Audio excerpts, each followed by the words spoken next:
जय श्री कृष्ण मित्रों आज मुझे ये वीडियो बनानी पड़ रही है क्योंकि मुझे एक ऐसे व्यक्ति को जवाब देना पड़ रहा है जो कि वास्तव में पता नहीं बुद्धि लेकर पैदा हुआ था या नहीं।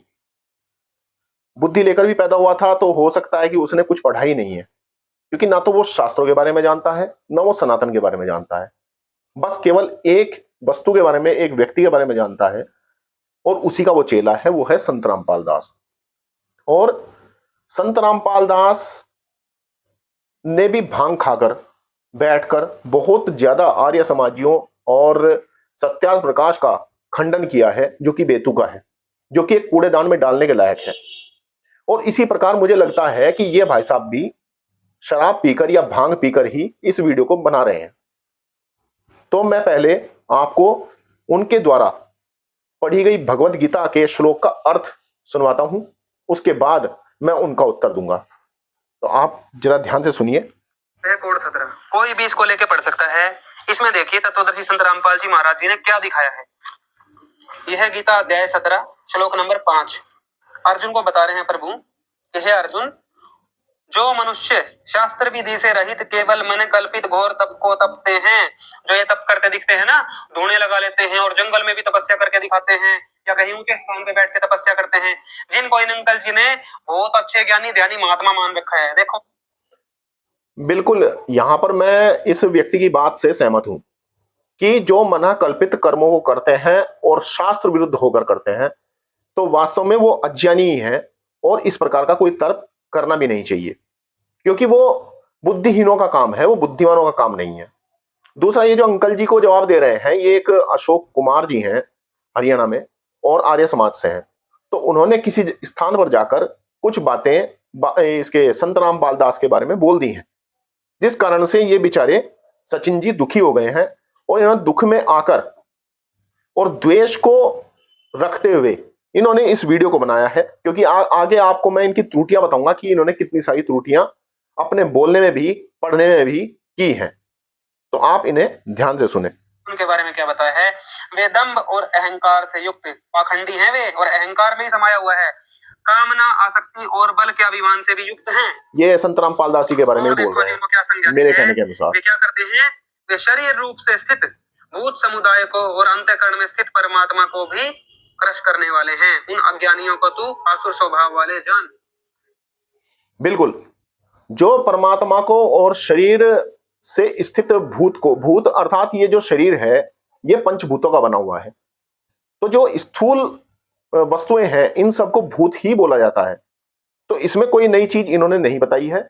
और जो अज्ञानी लोग वास्तव में जो परमात्मा को और इस शरीर को और मन को, अंतःकरण को बिना बात दुख देते हैं, तो वो अज्ञानी हैं और वो उन्हें आसुर प्रवृत्ति वाला ही जानना चाहिए।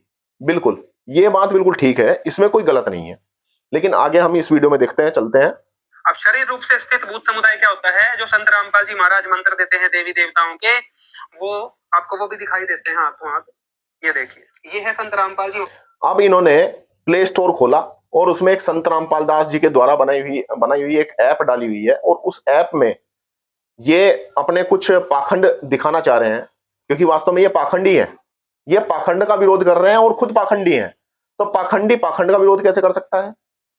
पाखंड का विरोध तो वही करेगा ना कि जो शास्त्रों को वास्तव में जानता हो, जो शास्त्रों को ठीक ठीक पढ़ा हो या शास्त्र अनुरूप अपने आचरण को करता हो।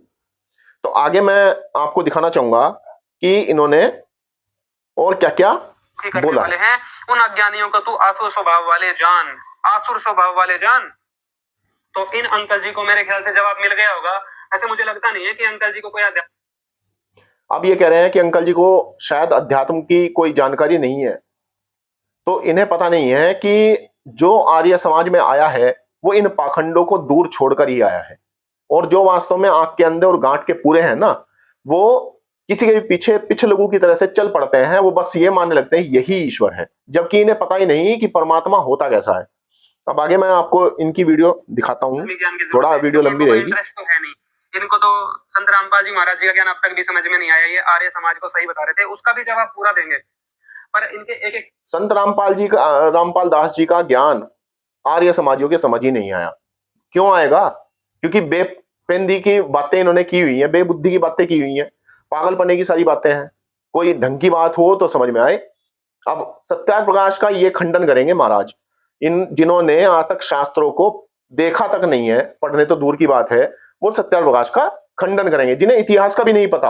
अभी आप देखिएगा, ये अपना मखौल खुद उड़वाएंगे। मैं तो ये कहता हूं कि मेरी इस वीडियो को ज्यादा ज्यादा शेयर भी करिएगा और इन सचिन जी के पास तक इस मेरी वीडियो को पहुंचाइए, ताकि इन्हें मेरे द्वारा कुछ ज्ञान प्राप्त हो सके। वैसे होना जाना कुछ नहीं है। सवाल का जवाब देंगे तो अंकल जी, गीता जी में बताया है आपके तपस्वियों को तो अज्ञानी बताया है। और देखो अंकल जी का अगला सवाल लेते हैं। जब तक किसी भी क्षेत्र में ये शिक्षा अशोक कुमार जी का बोल रहे प्रचार हैं, प्रसार आर्य नहीं समाजी हैं। होगा, लोग शिक्षित नहीं होंगे, इसी प्रकार पाखंड को और अंधेरे को और अंधविश्वास को लोग ढोते रहेंगे। बिल्कुल, इसमें कोई शक की बात नहीं है। इकट्ठे हो और एक जगह चले जाओ जी, कौन सा तुक बनता है। अंकल जी कह रहे हैं शिक्षा फैलाओ, पाखंड नहीं, और इकट्ठे होके तुम कहीं कहीं जाते हो, या कोई तुक्की बात हुई। तो अंकल जी, संत रामपाल जी महाराज जी ने तो सर्व जाति सर्व धर्म के लोगों को एक करना है, और जहां संत रामपाल जी महाराज आदेश करते हैं ना, वहां हम हजारों की संख्या में पहुंच जाते हैं। ये परमार्थ का कार्य होता है। हाँ बिल्कुल। जैसे कि अब क्या है कि एक पाखंडी ने कई सारे मूर्ख अपने पास इकट्ठे कर लिए, तो वो जब भी उन्हें बुलाएगा तो वे मूर्ख जो हैं वो बिना सोचे समझे तुरंत भाग लेंगे, क्योंकि उन्होंने कोई विचार नहीं किया, ना उनके पास कोई तर्क है, ना वो जब किसी बात को पढ़ते हैं तो उसमें भी न्यायपूर्वक उसे जानने का प्रयास करते हैं, क्योंकि इन्हें पता ही नहीं कि दर्शन कितने होते हैं और उन दर्शनों के माध्यम से विद्या को कैसे जाना जाता है, क्योंकि इन्हें कुछ पता ही नहीं है। आपकी समझ में अभी नहीं आएगा, क्योंकि आप आध्यात्मिक ज्ञान से और परमात्मा ज्ञान से अपरिचित हो। देखो अंकल जी, आपने बोला शिक्षा फैलाओ, तो एक शिक्षा होती है जो सामाजिक होती है, जिसमें क्या होता है, आप स्कूल में जाते हो, 10वीं 12वीं की पढ़ाई करते। अब ये शिक्षा के ऊपर ज्ञान देंगे, इसे आगे चलते हैं। अब ये सत्याप्रकाश का खंडन करने का प्रयास करते हैं महाराज, क्योंकि इस सिस्टम पे कोई चल ही नहीं सकता। ये देखिए सत्याप्रकाश महर्षि दयानंद सरस्वती का, और ये छपा है आर्य साहित्य प्रचार ट्रस्ट से। ये कह रहे हैं आर्य साहित्य प्रचार ट्रस्ट, मतलब कहने का ये है कि ये जवाब देने के लिए इतने आतुर हैं, इतना इनके अंदर द्वेष है कि ये आर्ष को भी आर्य पढ़ रहे हैं। तो यहीं से आप अंदाजा लगा लीजिए कि इनका जवाब क्या होने वाला है। क्या इनके पास कोई विचार है वास्तव में? इनकी जो आंखें हैं वो भी इनके मन के साथ काम नहीं कर रही, इनकी जो जुबान है वो भी मन के साथ नहीं लगी हुई है, इसलिए ये कुछ का कुछ बोल रहे हैं, पढ़ कुछ रहे हैं, बोल कुछ रहे हैं। तो आगे देखिए, इसमें आप चतुर्थ समुल्लास में आ जाइए। अथ चतुर्थ समुल्लास, ठीक है। अथ चतुर्थ समुल्लास नहीं है भाई साहब, अथ चतुर्थ समुल्लास, ठीक है जी, समुल्लास आरंभ, पहले पढ़ना सीख लीजिए।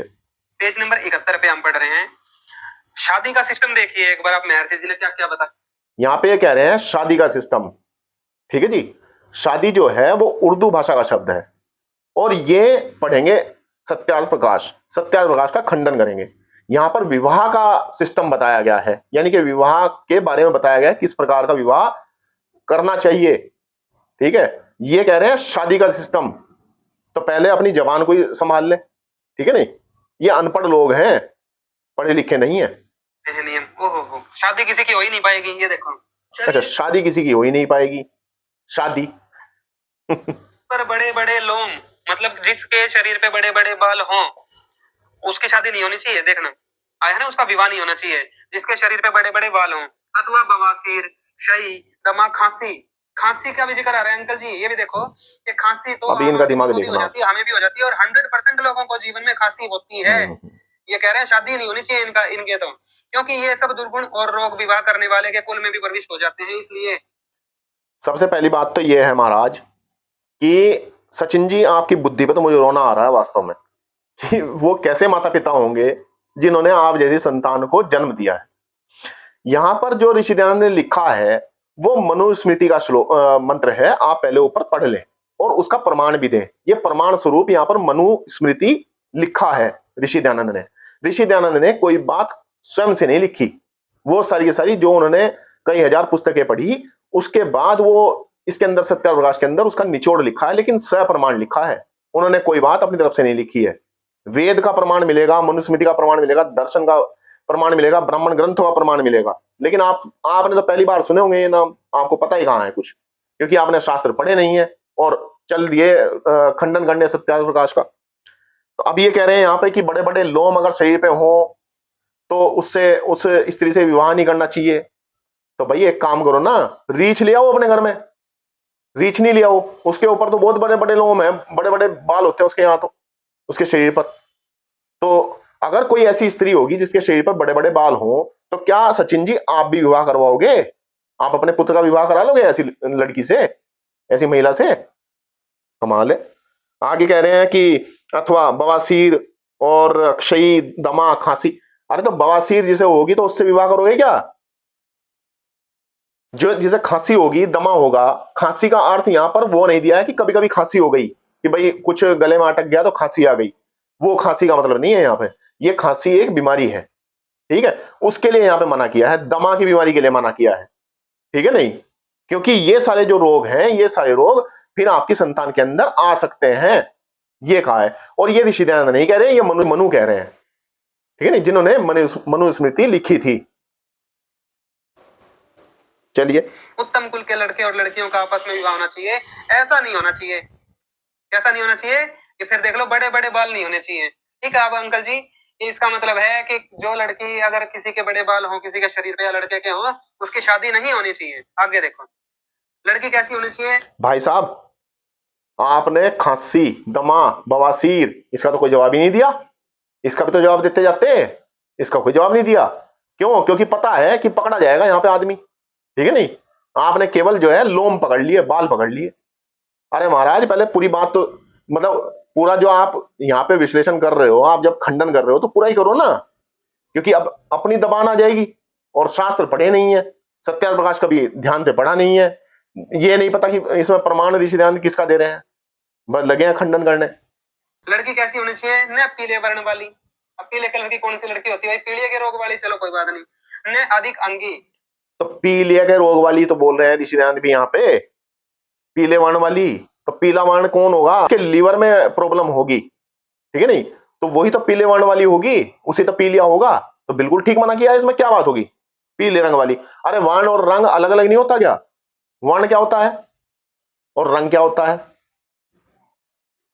मतलब ज्यादा तगड़ी नहीं होनी चाहिए, अर्थात पुरुष से लंबी चौड़ी अधिक बल वाली, न रोग युक्त, न वर रोगी होनी चाहिए, न लोम रहित, अर्थात बालों के बिना नहीं होनी चाहिए, वैक्सिंग करवाई हुई लड़की नहीं चलेगी शादी के लिए, न बहुत लोम वाली, ज्यादा बाल भी नहीं होने चाहिए। भाई साहब पहले तो जब लोम लिखा था मनुस्मृति ने, मनु महाराज ने, तो आपने कहा कि अच्छा यहाँ पे जो है ये मना किया कि बाल वाली ना हो, ठीक है नहीं, अब यहाँ पे लिखा है कि लोम रहित ना हो। लोम रहित यानी कि सिर के बाल। भाई साहब पहले सुन तो लो, आप पहले पूरी बात को समझ तो लो, आपको लेकिन समझ तो है नहीं, बस जल्दी जल्दी में खंडन करना है, ऋषि दयानंद का खंडन करना है, सत्याग्रह प्रकाश का खंडन करना है, क्योंकि संत रामपाल दास, सेंट रामपाल दास यही सिखा गया आपको कि बस केवल खंडन करो, समझो मत की लिखा क्या है। अरे भाई साहब गंजे सिर वाली लड़की से विवाह करवा लोगे क्या? न बकवाद करने वाली हो और ना बुरे नेत्र वाली हो। तो ये अंकल जी कह रहे थे आर्य समाजियों का सिस्टम तो अच्छा, तो अभी खंडन बीच में क्यों छोड़ दिया भाई साहब? ना बकवाद करने वाली, लंबे चौड़े शरीर वाली, और ना बुरे नेत्र वाली होनी चाहिए। तो लंबे चौड़े शरीर की अगर होगी तो लंबे चौड़े शरीर की तो फिर दिक्कत बनेगी ना लड़के के साथ में, ये तो बननी है। और दूसरा यहाँ पे कहा है कि बकवाद करने वाली भी ना हो, ज्यादा बकवाद करेगी तो फिर बालकों के अंदर भी वही बनेगा, क्योंकि बालक जब रहते हैं तो ज्यादातर अपनी माँ के पास रहते हैं, पिता के साथ में कम रहते हैं, तो जब वो बकवाद सुनेंगे तो वो भी बकवाद ही करेंगे। जब माता शास्त्र सुनाने वाली होगी तो बालक भी शास्त्र ही सुनाएंगे, शास्त्र ही बोलेंगे। तो ये यहाँ पे इन्होंने कहा है वाली हो और ना बुरे नेत्र वाली हो। तो ये अंकल जी कह रहे थे आर्य समाजियों का सिस्टम तो बहुत अच्छा होता है। अंकल जी अब एक बात बताओ, महर्षि दयानंद सरस्वती जी ये तो बोल गए कि लड़की वैक्सिंग करवाई हुई नहीं होनी चाहिए, अर्थात बिना बिना बाल की कैसी होगी? वो तो वैक्सिंग करवाती है वही हो। भाई साहब सिर के बालों के लिए बोला है, वैक्सीन करवाई उसके लिए थोड़ी बोला है लड़की के लिए। ये बिना बाल की तो वैसी लड़की नहीं होनी चाहिए। दूसरा कह रही है ज्यादा बाल भी नहीं होने चाहिए, ज्यादा बाल भी नहीं होने चाहिए। तो महर्षि जी ये बताना भूल गए यहाँ पे तो सिस्टम कहाँ बनाया कि इतने mm के बाल अलाउड है। भाई सचिन भाई जाके मनु महाराज को समझाओ।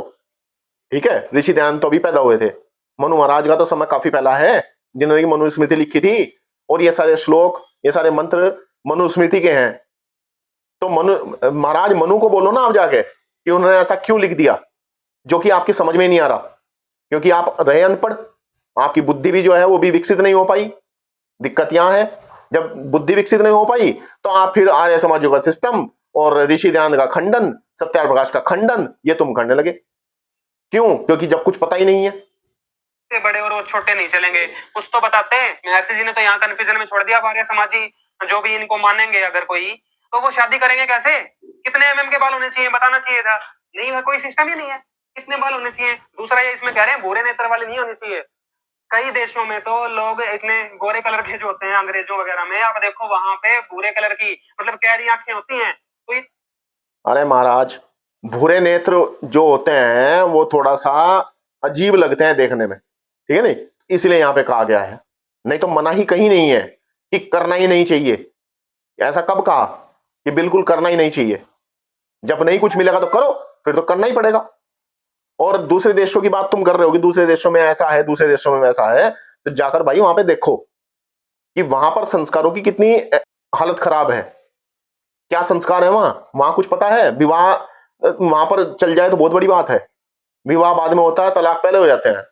क्या भारत में ऐसा होता है? भारत में आज भी इसी वजह से बचे हुए हैं, क्योंकि ऋषियों के अनुसार हम चलने वाले लोग हैं, ठीक है नहीं। तुम्हारे अनुसार अगर चलने लगे ना तो रोज तलाक होंगे। कहते हैं कि ऐसी तो शादी नहीं होनी चाहिए, तो उनके देश में तो लोग बिना शादी के ही रहेंगे, अगर महर्षि जी के आर्य समाज का विचार मानेंगे तो। और बात हाँ, तो दूसरे देशों में बिना बिना विवाह के ही रहते हैं, संतान पैदा कर देते हैं, और बस तुम अपने रास्ते हम अपने रास्ते। ऐसा ही नहीं होता क्या? भारत में भी कई ऐसे होते हैं युवा जिनकी आंखें कैरी होती हैं, तो उनकी शादी नहीं होनी चाहिए। भाई ये विचार है आर्य समाज के प्रवर्तक महर्षि दयानंद सरस्वती के। कौन सा सिस्टम बना के अंकल जी, कौन सा सिस्टम मानते हो आप? और देखो भाई, पेज 71 पूरा हुआ, 72 पे चलते हैं, ये पढ़ना। न ऋक्ष अर्थात अश्वनी, भरणी, रोहिणी, देई, रेवती, बाई, चित्तारी आदि नक्षत्र नाम वाली। अब किसी का नाम रेवती हो, इस रोहिणी हो, तो उनसे देख रहे हो उनकी शादी नहीं होनी चाहिए। तुलसिया, गेंदा, गुलाब, चंपा, चंपा नाम की बहुत होती है जी, पुराने समय में बहुत नाम था, चंपा, चमेली आदि वृक्ष नाम वाली। गंगा, जमुना आदि नदी नाम वाली। अब ये तो बहुत शुभ नाम माने जाते हैं, गंगा, जमुना। दिक्कत यही है आप लोगों में कि आप लोगों की समझदारी जो है ना वो बहुत कमजोर है। प्रॉब्लम यही है कि जो दिमाग में कूड़ा कबाड़ आपके भर दिया गया ना, आप उसे ही सही समझते हो। यहां पर अगर गंगा नदी का नाम आप रखोगे तो फिर तो यही कहेंगे कि भाई भीष्म जो है, भीष्म देवव्रत, वो गंगा नदी का पुत्र था। अरे एक जड़ वस्तु एक इंसान को कैसे पैदा कर सकती है भाई? उसके गर्भ कहां है जहां से कि वो भीष्म पितामह पैदा हुआ? इसलिए यहां पे मना किया। क्यों? क्योंकि लोगों में भ्रम फैलता है कि ये पर्वत का पुत्र हो गया, ये वृक्ष का पुत्र हो गया, ये उस नदी का पुत्र हो गया। तो इसी वजह से यहाँ पे इसमें मना किया गया है, सत्याग्रह प्रकाश के अंदर और मनुस्मृति के अंदर भी मना किया गया है कि आप इस प्रकार के नाम ना रखें। पहले तो नाम रखने के लिए मना किया है, विवाह की तो बाद की बात है। कह रही इनकी भी शादी नहीं होनी चाहिए। चांडाली आदि अंत्य नाम वाली, विंध्या, हिमालय, पार्वती। तो चंडाली रखेगा नाम भाई है? एक काम करियो, जब अब गया मान लिया तुम्हारे यहाँ बेटी पैदा हो ना, तो उसका नाम चंडाली रख लियो, ठीक है नहीं। और मुझे जरूर भेजो भाई कि हाँ मैंने अपने घर में जो लड़की पैदा हुई उसका नाम चंडाली रखा है, ठीक है, मुझे जरूर लिख के भेजना। पार्वती नाम वाली की भी शादी नहीं होनी चाहिए। तो संत रामपाल जी महाराज हमारे गुरुदेव भगवान तो कह रहे थे सत्संग में, पार्वती नाम इसलिए मना किया है यहाँ पर, इसलिए नहीं रखना चाहिए क्योंकि जो कथा पहले से चलती आ रही है कि शिव ने पार्वती से विवाह किया, ठीक है नहीं, तो लोग उसी पार्वती को इस पार्वती के साथ जोड़कर देखेंगे, वो समझेंगे कि वो पार्वती मरी नहीं है, वो अब तक जीवित है।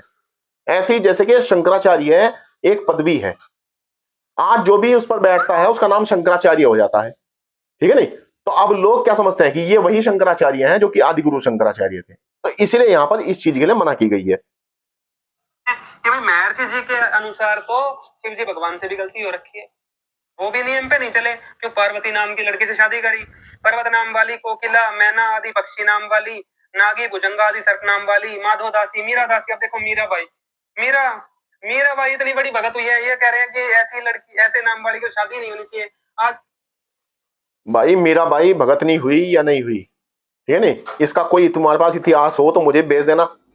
कहाँ लिखा है कि मीरा बाई जो है बहुत बड़ी भगतनी हुई। और मीरा दासी ये इसलिए यहाँ पे मना किया है क्योंकि जो वो मीरा थी उसी से वो फिर नाम लोगों के अंदर भ्रम पैदा होगा, वो समझेंगे कि शायद ये वही मीरा है जिसके साथ की इसने विवाह किया है, तो इसलिए ये नाम रखने उचित नहीं है। हाँ कोई रख ले तो कोई रोक थोड़ी सकता है किसी को, इसमें कोई ये नहीं कहा कि यहाँ पे ये कोई सिस्टम बना दिया गया है या ऐसा ही होना चाहिए। हाँ ये कहा है कि करना नहीं चाहिए, वो आगे आपकी अपनी बुद्धि है, अपनी अकल है, जैसे कि आपकी अपनी अकल है। आपको रामपाल दास को छोड़ना चाहिए लेकिन आप छोड़ नहीं रहे, तो आपकी अपनी स्वतंत्रता है ना ये तो। प्रेष्य नाम वाली और भीमपुरी चंडिका काली, काली ये देख लो जी, काली ये भी शिव जी की पत्नी का ही नाम काली है। हाँ तो काली रख ले भाई नाम, अब जो भी बेटी पैदा होगी उसका नाम चंडाली, अगली का नाम काली रख लेना, ठीक है। तो शिव जी से भी इसका मतलब गलती हो गई थी क्या? महर्षि जी जवाब दे, या महर्षि जी तो है नहीं, उनके मानने वाले जवाब दे, अंकल जी जवाब दे जो कह रहे हैं इनका सिस्टम बहुत बढ़िया है, आदि भीषण नाम वाली कन्या के साथ विवाह न करना चाहिए। ये देख लो सारे ये हैं, विवाह नहीं करना चाहिए क्योंकि ये नाम कुछ और अन्य पदार्थों के भी हैं। और देखो जी, मूर्खों वाली बात है सारी। अंग हो विरुद्ध ना हो, जिसका नाम सुंदरा था, यशोदा, सुखदा आदि। हाँ नहीं, टेढ़े मेढ़े अंग वाली से विवाह कर ले भाई, ठीक है नहीं, करवाओ अपने घर में जो टेढ़े मेढ़े, जैसे जिसके हाथ में पोलियो हो, ठीक है नहीं, पैर में पोलियो हो, उससे विवाह करवाओ, क्या दिक्कत है। तुम तो वैसे भी संत रामपाल दास के चेले हो, तुम्हें क्या पता कि उत्कृष्ट संतान कैसी होती है, उत्कृष्ट संतान कैसे बनाई जाती है, क्योंकि तुम्हारी तो बुद्धि ही निकृष्ट है। प्रॉब्लम तो ये है। तो हंस और हथिनी के तुल्य जिसकी चाल हो, ये देखो हथिनी के तुल्य जिसकी चाल हो। हाँ तो हथिनी के तुल्य चाल का मतलब ये है कि जो धीरे धीरे चलती हो। भाई यार इन्हें कैसे समझाऊं। अब ये ऋषि दयानंद के ऊपर तोमत लगाएगा कि ऋषि दयानंद जो है वो ब्रह्मचारी थे और ब्रह्मचारी होने के बाद वो स्त्रियों के बारे में ऐसी ऐसी बातें कह रहे हैं, ये क्या सिस्टम बना दिया है आर्य समाज का, ऋषि दयानंद गलत थे, ऋषि दयानंद यूं थे। अरे महाराज जी, ऋषि दयानंद ने इसलिए कहा क्योंकि जो हंस है और हथनी है वो बहुत धीरे धीरे चलते हैं, ठीक है नहीं, और बहुत उनकी एक चाल इस तरह की बताई गई है जिस चाल पे आज भी जो स्त्री चलती है तो वो बहुत सौम्य लगती है, और वही अगर चाल स्त्री की होगी तो उनके बालकों के अंदर भी इसी प्रकार की चाल आएगी। मतलब ये महर्षि जी को कहते हैं कि भाई ये बाल ब्रह्मचारी थे, वही बात हुई जो मैं कहना लिख रहे हैं सूक्ष्म लोम केश, ये देखो फिर आ गया ना कि छोटे बाल हो। अब एमएम लिखना भूल गए थे, कितने एमएम तक के होने चाहिए। अब अंकल जी आप बताना सिस्टम से चेक करके कि कितने एमएम के अलाउड हैं। इन साहब को तो मैं जवाब भी नहीं देना चाहता। वास्तव में बुद्धि नाम की चीज ही नहीं है इस व्यक्ति के अंदर तो, और ये बने बैठे हैं और इसकी वीडियो पर इतने कमेंट आ रहे हैं और खामा संत रामपाल दास जी जिंदाबाद। मगर भाई ऐसा है, संत रामपाल दास जी ने ऐसा कौन सा तगड़ा काम करके दिखा दिया, ये मूर्ख लोग अपने फॉलोअर बना लिए। अब ये वीडियो बनाते हैं और आर्य समाज को दोष दे रहे हैं, आर्य समाज को। तुम्हारे पैर की, मतलब तुम आर्य समाज के पैर की नखून भी नहीं हो। दांत युक्त तो महर्षि दयानंद सरस्वती जी वैसे तो नशा का सेवन करके इस तरह की बातें लिखते थे। भाई नशे का सेवन तो आपने किया हुआ है, ठीक है नहीं, नशे का सेवन तो आपने कर रखा है और आगे अभी भी सिद्ध करूंगा मैं कि नशे का सेवन आपने कैसे किया हुआ, क्योंकि विज्ञान से आपका कोई लेना देना नहीं है, ना इतिहास से कोई लेना देना है। चलो सिस्टम बना के बहुत बढ़िया है समाज का। तो ये तो कह रहे हैं कि दांत युक्त होनी चाहिए लड़की, उसकी शादी होनी चाहिए। तो एक बात बताओ अंकल। तो भाई एक काम करियो, किसी लड़की के दांत निकाल के तब उससे विवाह करवा लियो, ठीक है नहीं। दांत युक्त लड़की क्यों चाहिए फिर तुम्हें। आगे देखो, इनसे पूछा गया विवाह का समय और प्रकार कौन सा अच्छा है। तो अब देखना आपके परखच्चे, अब देखना इनका दिमाग के अगर आप ये चीज परखच्चे तो हमारे उड़ गए भाई तुम्हारी इस वीडियो को देख के। 24वें वर्ष तक कन्या और 25वें वर्ष से लेकर 48वें वर्ष तक पुरुष का विवाह उत्तम है। मतलब अलाउड कितना है, 16 वर्ष। भाई साहब उससे पहले कई सारे श्लोक हैं और ये सब मनुस्मृति के श्लोक हैं, ऋषि दयानंद ने खुद नहीं लिखे। दूसरी बात है कि आप अधूरा पढ़ के सुना रहे हो, पूरा सुनाते ना, इसमें ब्रह्मचर्य के लेवल बताए गए हैं, ठीक है नहीं। तो इसमें जो ब्रह्मचर्य के लेवल बताए गए हैं उन ब्रह्मचर्य के अनुसार इन्होंने विवाह का बताया है कि जो 25 साल तक अगर ब्रह्मचारी रहता है लड़का, ठीक है नहीं, उसका विवाह अगर करते हो आगे तो वो उत्कृष्ट नहीं माना जाता, ठीक है नहीं। अभी आगे सुनो कि कम की आयु की लड़की नहीं चलेगी, कम से कम 16 होनी चाहिए, ज्यादा से ज्यादा 24 से ऊपर भी शादी नहीं होगी। और आदमी की कम से कम 25 और ज्यादा से ज्यादा 48, कोई दिक्कत नहीं। इसमें जो 16 और 25 में विवाह करे तो निकृष्ट। इसमें भी कैटेगरी बनाई होती है ना, A category, B category, C category. तो सी कैटेगरी सुनो सबसे पहले, ये बता रहे हैं 16 और 25 में विवाह करे तो निकृष्ट, मतलब सी कैटेगरी है, हो तो जाएगा पर बिल्कुल निकृष्ट, सी कैटेगरी। 16 की लड़की और 25 का आदमी, 18-20 की स्त्री और 35 या 30-35 या 40 वर्ष के पुरुष का मध्यम। बी कैटेगरी बनाई आप महर्षि जी ने, देखना शादी की काम चलाऊ थी, वो क्या बताई, 18 से 20 वर्ष की तो स्त्री और 40 वर्ष तक का आदमी होना चाहिए। हो गया डबल आई को गैप, ये तो बाप बेटे की उम्र होगी यहीं पे। तो ये कह रहे हैं ये मध्यम, ये भी काम चलाऊ है। अब उत्तम सुनना अंकल जी, अगर उत्तम आर्य समाजी बनना है, इनके नीति। भाई सबसे पहली बात तो ये है कि यहाँ पर वही मैं जो बता रहा था, ये ब्रह्मचर्य के लेवल है, ठीक है। 25 साल और फिर उसके बाद 40 साल और 48 साल, ठीक है। 48 साल का जो व्यक्ति जो लड़का है उसे आदित्य ब्रह्मचारी कहते हैं, जिसने कि पूर्ण ब्रह्मचर्य रख के और विद्याभ्यास किया हो, ठीक, उसे ब्रह्मचारी कहा गया है, आदित्य ब्रह्मचारी, और उसका ही विवाह उत्कृष्ट होता है, ठीक। उससे पहले अगर 25वें वर्ष में करो, हाँ उत्तम नहीं होगा, लेकिन विवाह तो होगा ना, उसमें कम मनाही है। उससे फिर उसके आयु पर प्रभाव पड़ेगा। अगर वो 48 वर्ष तक ब्रह्मचर्य रखता है तो उसका आयु उतना ही लंबा होगा, वो भी तो फर्क है, वो नहीं देख रहे तुम। और नीचे का तुम पढ़ के नहीं सुनाओगे, क्योंकि नीचे का भी तो पढ़ के सुनाओ ना। नीचे लिखा है कि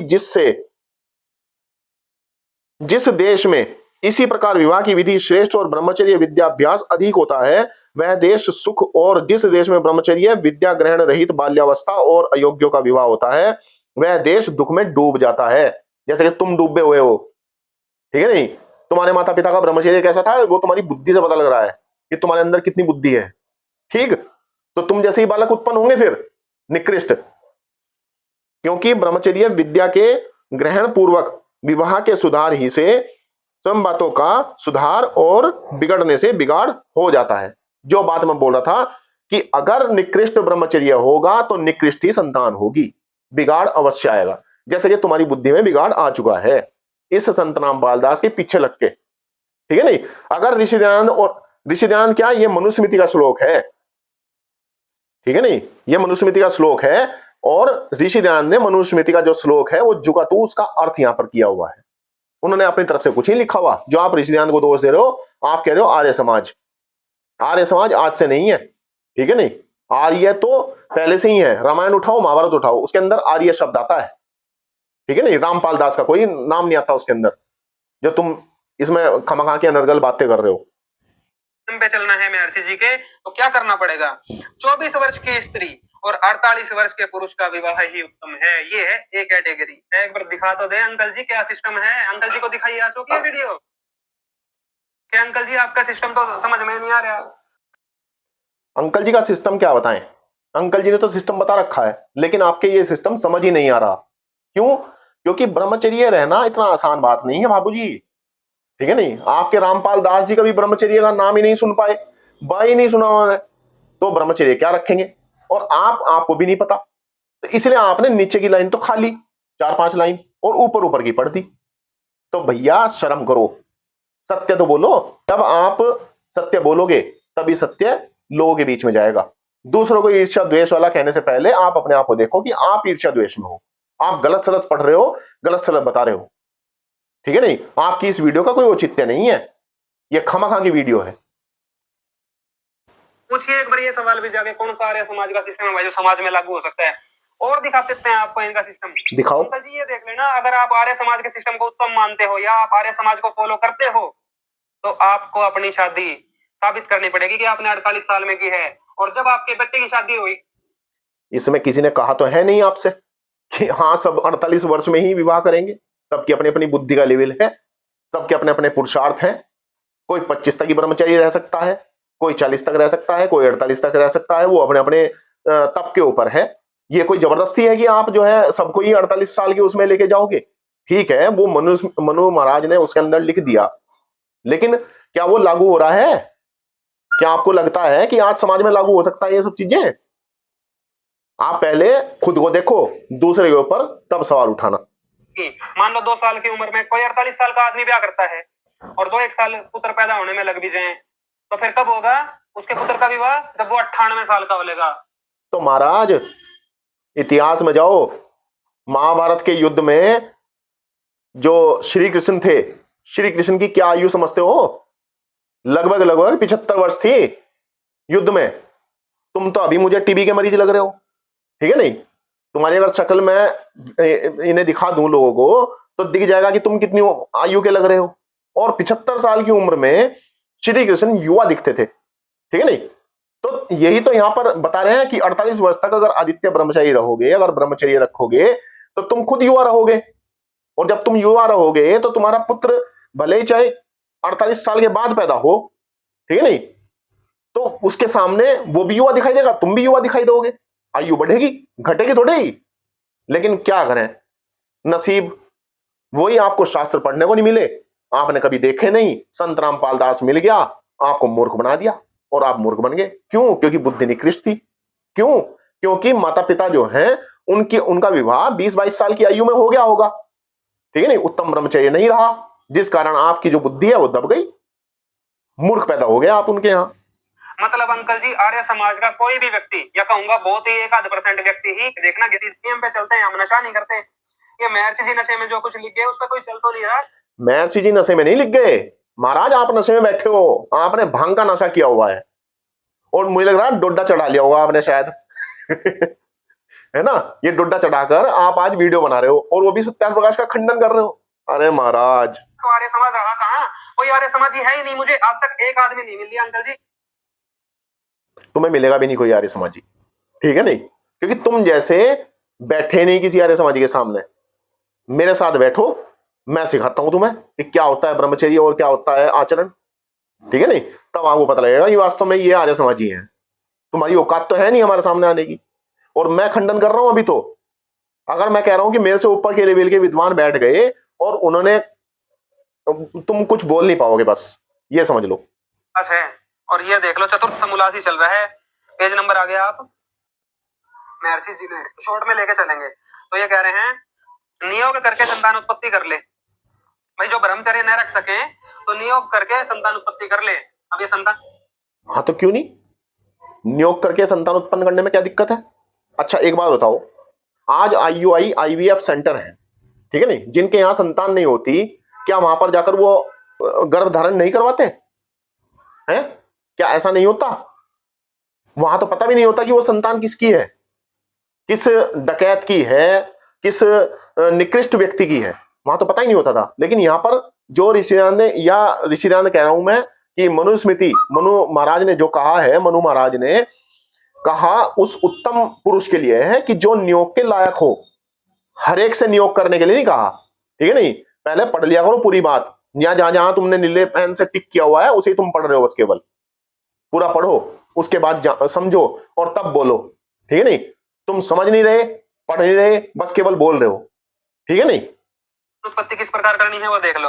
अब देखो नियोग के नियम बता रहे हैं ये कि पुनर्विवाह नहीं करना चाहिए पर नियोग करना चाहिए। देखो, विवाहित स्त्री पुरुष को परस्पर सेवा और पालन करना अवश्य है और नियुक्त पुरुष स्त्री पुरुष का कुछ भी संबंध नहीं रहता।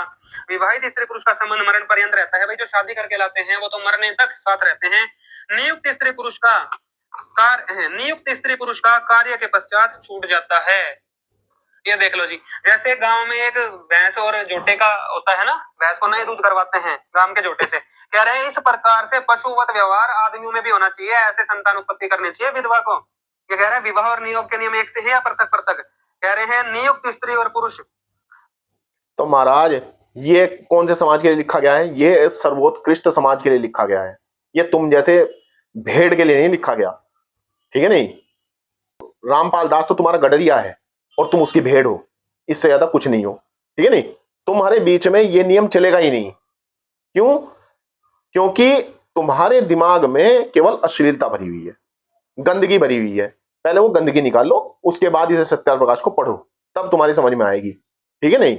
और तुम ऋषिदान के ऊपर तो मत लगाओ, मनु महाराज को बोलो कि उन्होंने ऐसा क्यों लिखा और इतिहास में इस प्रकार हुआ क्यों, ठीक है नहीं? तुम कह रहे हो कि आज से पहले तो ऐसा हुआ ही नहीं है, कभी भी नहीं हुआ है। मैं तो बताऊंगा कि कब हुआ था, ठीक है? 2 या 4 से अधिक संतान उत्पत्ति नहीं कर सकते। महर्षि जी कह रहे हैं 2-4 बालक तो पैदा कर सकते हैं ऐसे किसी और के साथ। और देखो जो इस 2-4 नहीं, 10 बालक पैदा कर सकते हैं, ठीक है नहीं? ये 2-4 का तो इसमें ठीक है, ऋषिदान ने यहाँ पर लिखा हुआ है वो एक अलग बात है, लेकिन 10 संतान तक अलाउ है, समझे? अपने लिए नियोग करे तो जब दूसरा गर्भ रहे उसी दिन से स्त्री पुरुष का संबंध छूट जाए, और जो पुरुष अपने लिए करे तो भी दूसरे गर्भ रहने से संबंध छूट जाए। परंतु वही नियुक्त स्त्री 2-3 वर्ष पर्यंत उन लड़कों का पालन करके नियुक्त पुरुष को दे देवे। जिस पुरुष से उसको गर्भ रहा है, स्त्री को कह रहे हैं, उसको 2-3 वर्ष बालक को पाल के वो विधवा उसको दे दे। ये देख लो नियम अंकल जी।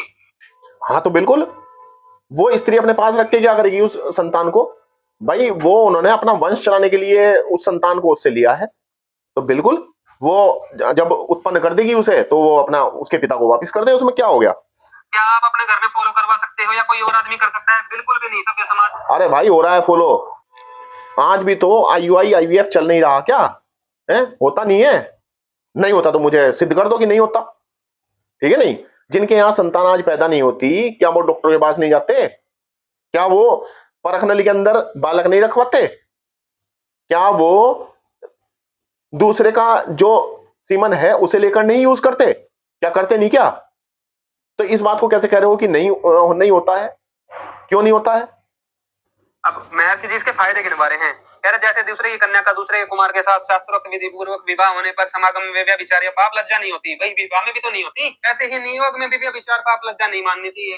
कह रहे नियोग में भी नहीं माननी चाहिए, ये पशुगत व्यवहार करना चाहिए 4-4। नहीं तो इसमें दिक्कत क्या है? आप मुझे दिक्कत बताओगे? इसमें दिक्कत ये है, प्रॉब्लम ये है कि आप लोगों ने कोई शास्त्र पढ़ा ही नहीं है। रामपाल दास ने जो बोल दिया उसे ही आपने सच मान लिया। अब जो नियोग विधि है, तो नियोग विधि क्या मनु महाराज ने खुद लिख दी? ये वेदों के अंदर है महाराज, और वेद के अनुसार ही ये विधि यहां पर लिखी गई है, इसलिए उन्होंने यहां पर लिखी, ठीक है? और तुम कहते हो कि इतिहास में कभी ऐसा नहीं हुआ। अरे भाई 5 पांडव वो किसके पुत्र थे? क्या वो पांडु के पुत्र थे? पांडु तो मर गया था। यम के पुत्र थे युधिष्ठिर, इंद्र के पुत्र थे अर्जुन, और पवन के पुत्र थे भीम, और अश्विनी कुमारों के पुत्र थे नकुल और सहदेव। तो क्या अलग अलग पुरुषों से उन्होंने नियोग नहीं किया? क्या अलग अलग पुरुषों से उनकी संतान नहीं थी? तो ये कैसे कह दिया तुमने कि भाई क्या नाम आज तक तुमने सुना ही नहीं है? क्योंकि तुमने इतिहास पढ़ा ही कहां है? संत रामपाल दास, जो रामपाल दास ने बता दिया वो ठीक, जो रामपाल दास ने नहीं बताया वो गलत। तो भैया ऐसे दुनिया नहीं चलती क्या तुम चलाना चाह रहे हो, ठीक है? नहीं कि संत रामपाल दास तो पूरी दुनिया में से पाखंड खत्म कर देना चाहते हैं। अरे ऐसे करोगे पाखंड खत्म? जब तुम्हें पता ही नहीं है, तुम्हें ज्ञान का नहीं पता, तुम्हें विज्ञान का नहीं पता, तुम्हें कुछ नहीं पता, तो अब ये बताओ कि तुम बार बार ऋषिदान को नशे में बैठकर लिखने वाला बोल रहे हो, तुम खुद नशे में हो, तुम पढ़ ही नहीं पा रहे कि उसके अंदर जो श्लोक है मनु के हैं, मनुस्मृति से दिए गए हैं, ऋषिदान के घर के नहीं है। और आज भी संत रामपाल जी महाराज जी के मिशन को खत्म करने के लिए बहुत लोगों ने चालें चली, नकली धर्मगुरुओं ने राजा को भी और सरकार को भी अपने साथ मिलाने की कोशिश की। अब ये कह रहे हैं कि संत रामपाल दास जी को जो जेल हुई थी, कि वो जेल तो सरदार भगत सिंह को भी हुई थी। सरदार भगत सिंह को हुई थी तो भैया सरदार भगत सिंह ने जेल जो है भारत को आजाद कराने के लिए उन्हें जेल हुई थी, ठीक है? नहीं, बलात्कार के लिए जेल नहीं हुई थी, या किसी की जमीन को हड़पने के लिए जेल नहीं हुई थी, या गोली मारकर लोगों को मार देने के लिए नहीं हुई थी, ठीक है? नहीं, तुम्हारे ऊपर तो जब पुलिस ने तुम्हारे रामपाल दास जी को गिरफ्तार करना चाहा तो तुमने खुद आतंकवादियों की तरह से उनका प्रतिकार किया, हथियार तुम्हारे वहां पर पाए गए, ठीक है? नहीं, तुमने गोले बारूद पुलिस के ऊपर मारे देखे, तो तुम गलत हो, इसलिए तो जेल हुई। और क्यों हुई? कोई संत रामपाल दास क्रांतिकारी है क्या? क्या है रामपाल दास? कुछ भी नहीं है जी। संत रामपाल जी महाराज जी के शिष्य ना आदि सनातन धर्म को फॉलो कर रहे हैं, और आदि सनातन धर्म का आदि सनातन धर्म, तो आदि सनातन धर्म है कौन सा वो जो आप लोग फॉलो कर रहे हो? हैं कि हम कबीरपंथी हैं, हम कबीरपंथी हैं। अरे तुम कबीरपंथी भी नहीं हो, तुम तो रामपाल दास पंथी हो, ठीक है? नहीं, तुम्हें नहीं पता कि कबीर ने क्या कहा था। तुम केवल एक कुएं के मेंढक बन के रह चुके हो, और तुम्हें बाहर का दिख ही नहीं रहा कि बाहर कितना बड़ा संसार है। तुम्हें केवल उस कुएं का पता है कि कुएं में से जितना आसमान दिखता है बस इतना ही आसमान है। जो यथार्थ ज्ञान है वो वेदों में और गीता में बताया है, और संत रामपाल जी महाराज उसके अनुसार साधना करवा रहे हैं। और फिर भी अगर आप इनमें कम दिमाग बता रहे हो तो अपने दिमाग का टेस्ट करवा लो। हाँ, तो आप अपने दिमाग का टेस्ट कराओ ना, क्योंकि आप में है ही कम दिमाग। ठीक है नहीं, आप बात को नहीं समझ पाते। प्रॉब्लम ये है, आप ढंग से पढ़ नहीं पाते, लिखा कुछ होता है, बोलते कुछ हो। अच्छा, दूसरे अंकल जी थे, उनका भी एक सवाल था कि भाई भगवान तो कृष्ण जी हैं। कृष्ण का भगवान तो जन्म लिया जो गंगा पानी छोड़ दी तब तो बताओ। हाँ भगवान वो तो जेल की दीवार क्यों नहीं? आप मानते हो ना गीता जी का ज्ञान कृष्ण जी ने दिया? हालांकि हमें पता है कि कृष्ण जी से ऊपर तो बहुत भगवान है, पर आप मानते हो कि कृष्ण जी ने दिया है। उसमें आपको दिखाते हैं कृष्ण जी तो बता गए, जिनको आप कृष्ण जी मानते हो गीता ज्ञानदाता को। हम तो साफ कह रहे हैं वो ब्रह्म है, और 8वें अध्याय के 9वें श्लोक में दिखाते हैं। भाई हम साफ नहीं कह रहे कि कृष्ण जी ब्रह्म है, तुम्हें भ्रम है कि कृष्ण जी ब्रह्म थे। कृष्ण जी ब्रह्म नहीं थे, कृष्ण जी महापुरुष थे, ठीक है नहीं। कृष्ण जी कहीं भी ईश्वर नहीं है, और हम इस बात को कह रहे हैं, आर्य समाज की तरफ से मैं कह रहा हूं कि कृष्ण जी ईश्वर नहीं थे, कृष्ण जी महापुरुष थे। खुद बता रहे हैं कबीर इज गॉड, ये देख लो, ये पढ़ लो। अब देख लेना क्या बताएगा ये देखो 8वें अध्याय का 9वां श्लोक। कविम पुराणम अनुशासितारमणो अनियंसम अनुस्मरेत यत् सर्वस्य धातारम अचिंत्य रूपमादित्य वर्णनतम से प्रस्तात। जो पुरुष वो कबीर देव है, कविम लिखा है यहाँ। कविम, जहां भी कवि आ जाएगा, कबीर आ जाएगा, कविम आ जाएगा, उसका मतलब कबीर हो जाएगा, ठीक है नहीं। तो इन्होंने आंख के अंधे गांठ के पूरों ने यह भी नहीं जान रखा है कि हर शब्द का अलग अर्थ होता है। अब यहां पर कविम शब्द का अर्थ है सर्वज्ञ, अर्थात जो सब कुछ जानने वाला है। तो ऐसे तो अगर मैं देखूं कि दुष्यंत कुमार एक कवि हुए हैं, तो फिर तो हम कहेंगे कि कबीर दुष्यंत कुमार भी कबीर थे, ठीक है नहीं। और कई सारे कवि अब भी हैं, तो उन्हें भी हम कबीर कहने लगेंगे इनके अनुसार। तो बुद्धि का हमें तो पता नहीं लग रहा इनकी कि इनकी बुद्धि कैसी है और ये क्या चाहते हैं। ये जो सर्वज्ञ है, अनादि है। अनादि मतलब उससे पहले कोई नहीं था, आदि नहीं था। अनादि का मतलब है कि जो कभी समाप्त ना होता हो, जिसका ना आदि है ना अंत है, जो ना कभी उत्पन्न हुआ हो ना कभी समाप्त होगा, ठीक है नहीं। ये नहीं है कि उससे पहले कोई नहीं हुआ, अरे उससे पहले यानी कि वो हुआ है, ठीक है नहीं। इसका मतलब तो यही हुआ ना कि यानी कि वो पैदा हुआ है। और यहां पर अनादि का अर्थ है जिसका ना अंत हो ना आदि हो, यानी कि जो ना प्रारंभ हुआ हो ना कभी समाप्त होगा, ठीक है नहीं। जो कभी पैदा ही ना हुआ हो उसे अनादि कहा जाता है। ये इनकी परिभाषाएं हैं। वो उसी से सबकी शुरुआत हुई है, सबके नियंता, उसी के नियम सबके ऊपर चलते हैं। सूक्ष्म से भी अति सूक्ष्म कहते हैं ना, परमात्मा कण कण में विद्यमान है। कौन है वो? कबीर देव है। सबका नियंता कौन? कबीर देव। अनादि कौन? कबीर देव। सर्वज्ञ कौन? कबीर देव। अचिंत्य रूप, सूर्य के सदृश नित्य प्रकाश रूप परमात्मा का जो शरीर है वो। इन्हें जितना ज्यादा सुनोगे ना उतना सर में दर्द होगा। वास्तव में ये सर में दर्द करने वाले लोग हैं। और कहना अशोक कुमार जी का, जिनके ऊपर की इसने ये वीडियो बनाई है, कि ये ना समझेंगे ना कभी समझते हैं, ठीक है नहीं, ना हम इन्हें समझाना चाहते हैं। हाँ, बस ये है कि इसने एक वीडियो बनाई, एक भ्रम पैदा किया कि ऋषिदान ने ये लिखा है, ऋषिदान ने वो लिखा है, ऋषिदान ने भांग खा के लिखा है, यूं लिखा है। तो उसका केवल मैं उत्तर देना चाहता था, बस मेरा केवल मकसद यही था, इसके अलावा और कुछ नहीं है। ना मैं इस मूर्ख को समझाना चाहता हूं। और सचिन भाई, जब तुम्हारे पास वीडियो पहुंचेगी ना, मुझे इसका उत्तर दे देना, ठीक है नहीं। जो मैंने बोला, अगर तुम्हारे पास दम होगा तो तुम उत्तर दोगे। अगर तुम शास्त्र अनुरूप उत्तर दे पाए तो ठीक, नहीं तो हमारी नमस्ते।